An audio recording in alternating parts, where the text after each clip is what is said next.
And welcome back into the Sports Source. This segment of our program is brought to you by Calhoun's, the Taste of Tennessee. Look, when it comes to Calhoun's, they are still open for takeout, carryout, curbside service. To learn which of their locations are open and what their specials are, check out calhouns.com or the Calhoun's Facebook page, and they will lay it out, all of their many locations, not just Calhoun's. It's all part of the Copper Cellar Group. They have a lot of locations open, so you need to go and check their Facebook page or the website. Calhoun's, the Taste of Tennessee. All right, the talk in the last segment involved the idea of playing games in empty arenas. That's basically what all these leagues are talking about. Gene Smith, the Ohio State athletic director, said this week that if it's not safe for fans to gather, how will it be safe for players? Which is another concern. But the idea most of these people are talking about, well first, let me get to this. Do we all agree that college sports, because you're talking about campus and you're talking about students, is going to be tougher to get going than pro sports? Yes. Absolutely. Okay. Yeah. Doesn't mean it won't get going. Just means I think pros are going to have less hoops to jump through, a lot less hoops. I mean, when it comes to the SEC, for example, there's nothing that says Vanderbilt's going to open on the same day as Kentucky, as Tennessee, as Mississippi. So there are hoops. But let's say, for the sake of argument, that college can do this. And there's enough testing that they are back on campus. But you want to keep the players kind of separate, all right? Everybody's talking about this Olympic Village model. And you just put them on in one area and you test them and they're good.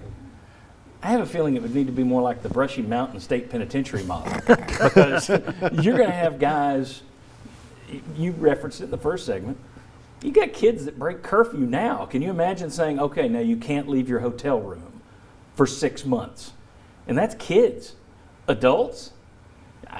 I just don't see I love the idea of the Olympic Village. I don't see how that works unless you literally turn it into a lockdown prison.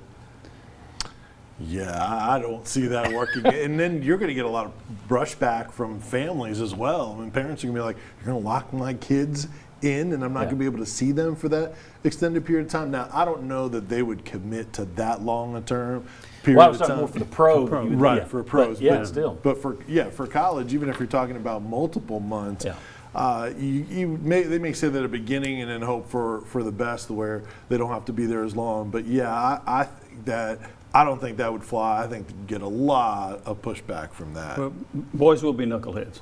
Okay, so, but it's to me, and I kind of referenced this earlier, it's going to be easier if all you do is have the playoff scenario for the NBA or the NHL. Yeah. You start talking about a baseball season that's going to go 4 to 5 months or whatever that's going to be, even with the reduced schedule.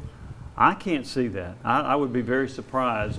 And then if you got a few sneaking off, then you got to worry, okay, well, we've got to retest him. Did he infect this teammate, that teammate? I think that's going to be really hard to pull off. Now, I like the thinking, okay, let's see if this will work. Mm-hmm.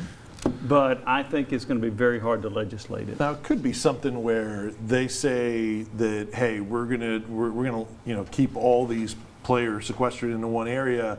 But then when they get the all clear, then you kind of change things on the fly. It doesn't necessarily mean once you're locked in, you're going to be, long-term locked in. But you'd be locked in for a while. For a while, probably so, yeah. Well, if you start a baseball season, they're going to have to go into it with the plan that worst case scenario is we're locked up for the whole run. You'd have to go into it with that thinking because technically that could happen. Yeah, it could. Now, you're right. Yeah, worst case scenario. The other question is, what if is there a difference between guys who are married with kids and versus guys single who guys? just have a girlfriend or guys who just want to take advantage of being pro stars at 25? I would think that could cause some friction as well. Wait a second, I got kids. I don't care about Tippy the rookie over here, but I'm a 35-year-old man. I need to get out of here.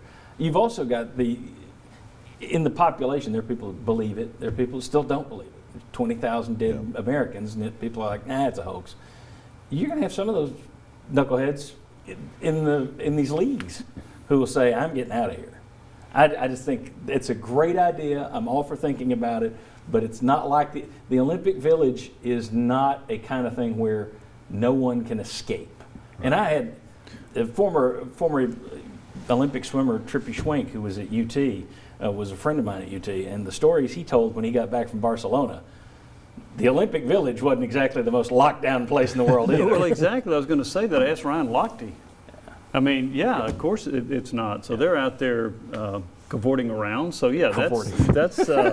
that is not going to. I don't think that would work for baseball over a long period of time. If you want to give it a shot, okay, but I don't think it would take long for somebody to violate that premise. Yeah, I was just thinking about that this week. I was hearing people talk about it. I thought, it's going to be real hard to keep. I mean, you got kids that break curfew now. Can you imagine trapping people for weeks on end and saying you can't leave your room or except to go to the ballpark? That's pretty rough.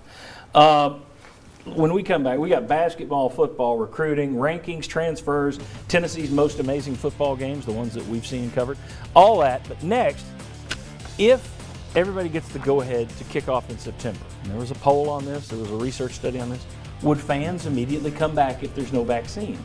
Interesting results. Come on back.